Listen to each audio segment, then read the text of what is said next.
Servus miteinander. Ich möchte euch noch mal einen Text aus meinem Buch Zwischenzeit lesen.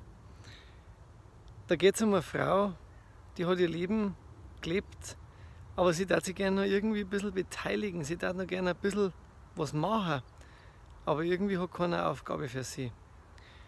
Und so steht eine alte Frau am Straßenrand. Eine alte Frau, 87 Jahre. Ein graurotes Tücherl auf die grauen Haare. Sie steht am Straßenrand und schweigt, weil unsere Welt zu Kopf ersteigt.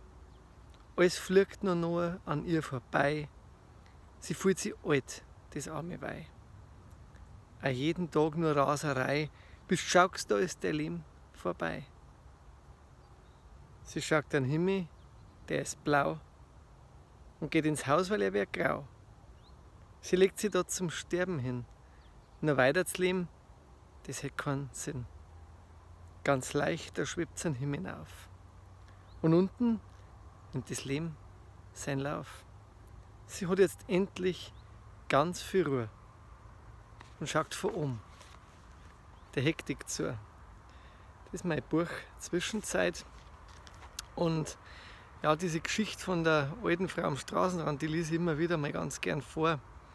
Weil eben der Mensch, wenn er braucht wird, dann auch einen Auftrieb hat und lichtvoll bleibt und positiv bleibt und gesund bleibt und einfach dann noch Aufgaben hat, wo er erledigen kann und dann natürlich auch gesund bleibt oder viel länger herzhaft bleibt.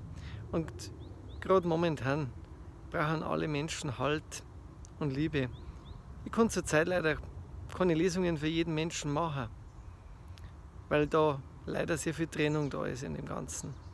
Aber wenn es wieder geht, dann bin ich wieder live auf der Bühne und bis dahin möchte ich euch begleiten mit positiven Texten, mit was Lustigem, wie unseren Spezi-Tests, die wir da rein und ich da machen auf dem Account und einfach meine Gedichte und meine Worte, um euch ein bisschen zu erheitern und auf gute, positive Stimmung zu bringen.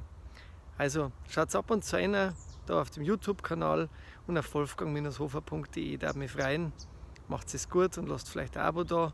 Bleibt gesund, bleibt positiv. Alles ist gut. Servus.